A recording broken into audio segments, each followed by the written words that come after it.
mic. Yeah. All I need is one mic. Yeah.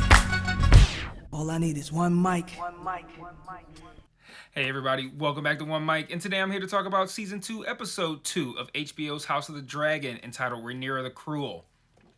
The episode title here is based on the name that the raging propaganda machine that is Utto Hightower and Team Green have fashioned for Rhaenyra after a brilliantly executed strategy. I thought this was a great episode, you guys. I don't throw around the term great very often, but this episode was the type of episode that made Game of Thrones special to me. You know, a lot of people checked in for battles and for the dragons, but it was always the political intrigue that moved me the most with that show, and this episode really scratched that itch. Additionally, we got some performances in this one, didn't we? Rhys Ifans had an incredible episode as Utto Hightower. Great scene after great scene after great scene for him. And Utto indisputably stole the show this week. I'm going to spend some time talking about how great Utto was in a little bit. But he wasn't alone. Rhaenyra and Daemon had an incredible scene where a lot of hard truths were spoken. This episode should have been titled Hard Truths because that's pretty much all that happened in this one. But even Kristen Cole and Aegon got chances to shine this week. The actors, not the characters. Also, for an episode that clocked in at about an hour, a little bit over, this one was moving right along. Like, this was an incredibly well-paced episode that had very few slow moments. You know, last season I talked a lot about pacing, and what everybody did. I wasn't someone who was pissed off at all the time jumps to open the season. I thought they were effective, and that we didn't lose anything with the time that we skipped. They only gave us what we needed to get in order for them to tell the story that they wanted to later tell. The story that starts once they become adults. This season continues to make good decisions with the pacing. They make bad decisions in other places, rarely, but, you know, like, for instance, I don't think this show is very good at conveying important information like Game of Thrones was, and I'll talk about that in a little bit, but I loved how this episode had Utto lay out the plan for this funeral procession, then like 2 scenes later it was happening. Like, if this was Game of Thrones, that funeral would have been 3-4 episodes later. This episode even got the ball rolling on a couple things that were really downplayed in this episode, but you could tell that they're going to end up being way more important later. And then, of course, we got a whole lot of violence and a whole lot of death. So let's get into it. Hey, everybody. I just want to take a small break from this review to talk about the various other ways you can engage with me on other platforms. If you're so inclined, and I understand why you wouldn't, I am an acquired taste, but you can join the Patreon where you can get extra content like retro reviews where I review old shows and movies to see if they still hold up today, Mike's Musings where I talk about shows I'm watching that I don't cover on the channel, or Mike's VOD where you can commission me to watch a show which I will then review on the channel. And if you want to engage with me and chat with me more directly, I also implore you to join the Discord and follow the Facebook page. I set up channels in the Discord for all of us to discuss the shows I'm reviewing on the channel, and I also drop new videos in there since it's the easiest platform for me to share to from my phone. The Facebook can be really fun because I sort of live comment on shows I'm watching, often while under the influence, I'm not going to lie. And I'll also share news there, both about television and film and about myself as well. So if you like my content, you want to be more engaged, you think I'm charming, or you simply want to show support, feel free to sign up for the Patreon or join the Discord or Facebook today. Links to all platforms are in every video description. Remember to share all my shit to your respective social media platforms. And now back to this review. I don't generally force myself to discuss an episode in chronological order, but I did love the opening for this episode because it tosses us right into the chaos of the aftermath of Jaehaerys' murder. We see people being rushed out of the Red Keep. Aegon's going insane with rage. Alicent blames herself. I love the scene where Alicent blames herself. She's like, you know, the gods are punishing me. And Otto's like, for what sin? For what sin? Like, I don't know, Otto, all of them? Your official team colors represent a sin of envy. Like, fuck out of here, Otto. Anyway, then you got Aegon giving Kristen Cole shit for not safeguarding the sanctity of his family while his son was being killed. I'm like, I don't know. I feel like at that time Kristen was taking pretty good care of your family. he might fuck around and give you another brother, but so don't take his contributions for granted, Aegon. After Larys reveals that they've captured one of the 2 assailants, Otto lays out his brilliant plan to use this tragedy to their advantage, but also to deliver some hard truths about the perception of Aegon being weak. On one hand, you're like, how can he be discussing business right now and trying to use a dead child as a political chess piece? On the other hand, it's a truly fucking brilliant plan, man. Otto wants to parade Jaehaerys. Parade is being a little flippant with what he intends on doing, but Otto wants to parade around Jaehaerys' body through the streets in a funeral procession as a way of kind of turning public opinion against Rhaenyra. You want Rhaenyra as queen, a woman who does this to a child, and then you have like the visual of the head sewn back onto the body. Like, I mean, yeah, Otto's a piece of shit, but that was a full-on checkmate move right there. Winston Churchill once said to never let a good crisis go to waste, and and Otto must have inspired Winston Churchill, because that is the epitome of not letting a crisis go to waste. And it works perfectly. Helena garners all of the people's sympathy while they shout things like the episode title, Rhaenyra the Cruel. Unfortunately, all of this good favor that Otto shamelessly gathered for Aegon is thrown away by the end of the episode. Remember earlier how I said that Larys captured one of the assailants? Dude immediately gives up Daemon. Like Larys like unfurled the tools. He was like, it was Daemon. I literally laughed out loud at that.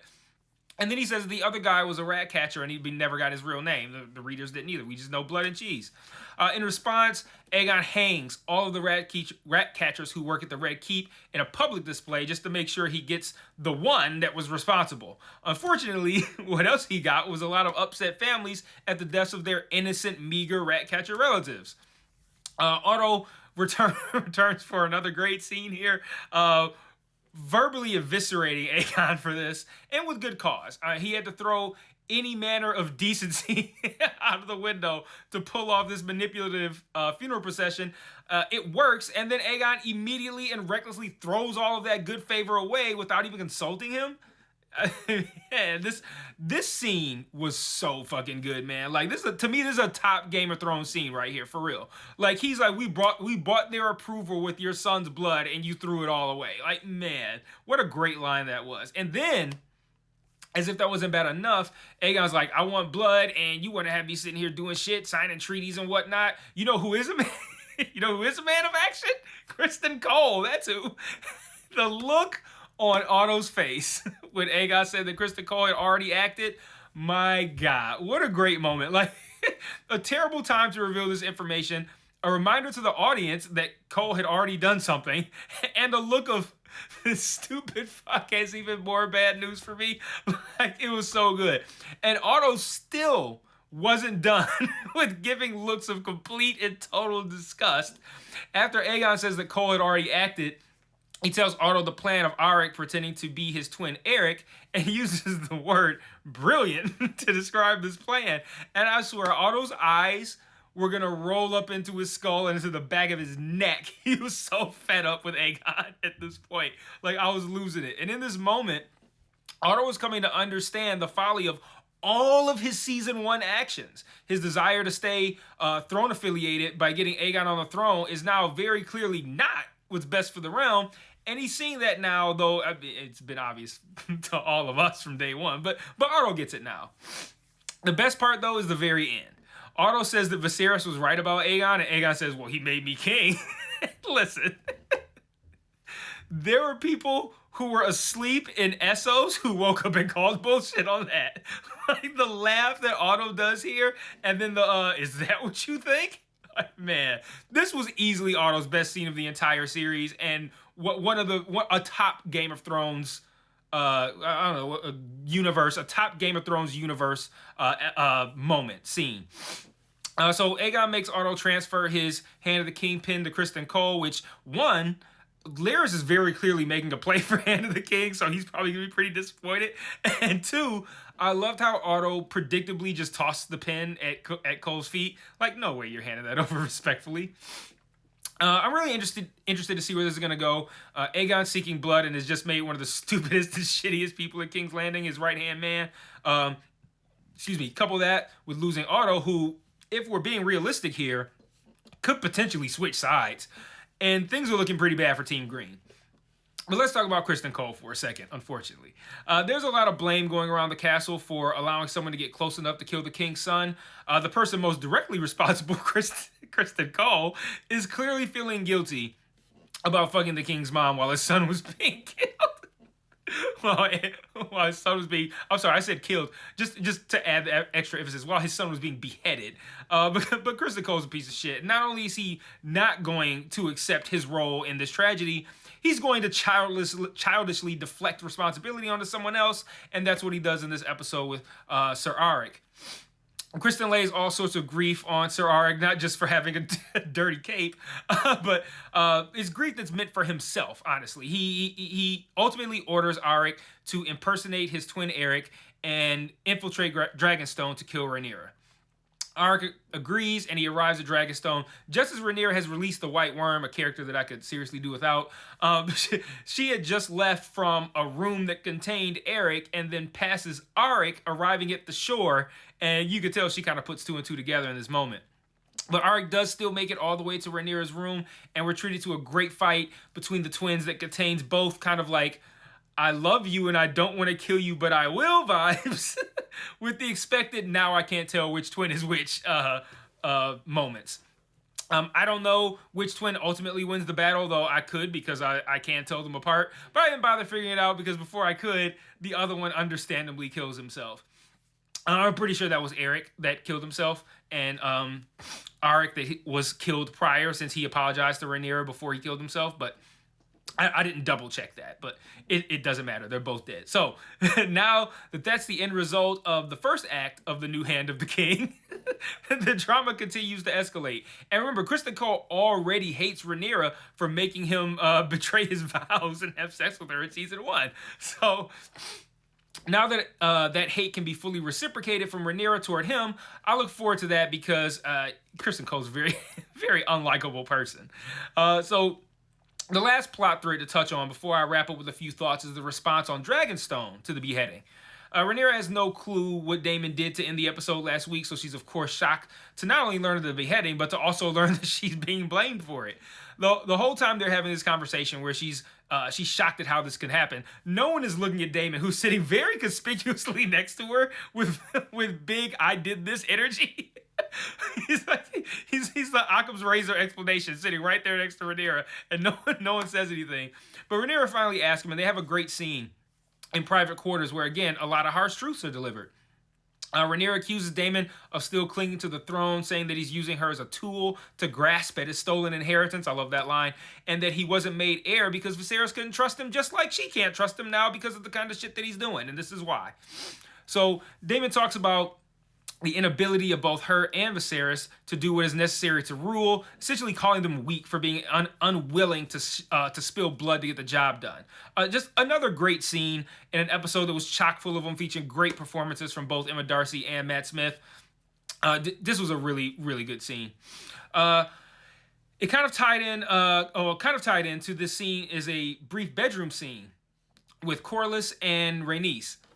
Rhaenys kind of floats the idea. Now, I don't say floats the idea because that makes it sound like a suggestion, but she floats the concept that Daemon may ultimately end up challenging Rhaenyra's claim. And in a season that has already experienced maximum escalation, that's the kind of further escalation that brings your boy some great pleasure. So, before I wrap up, though, I want to briefly touch on other couple quick things as well.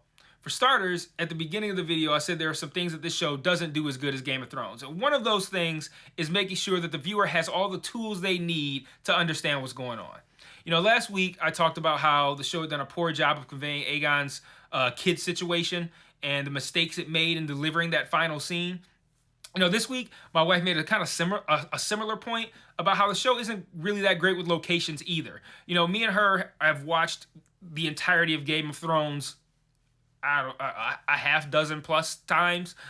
We are intimately familiar with all the locations, all the house names, all that stuff. Yet, I often find myself unsure of where people are, and I think a better job could be done with that on this show. Like, it's not a huge deal, because really, they don't hit too many locations anyway. I mean, really, we've only hit King's Landing, Dragonstone, and Driftmark. And Driftmark is a new location for this show.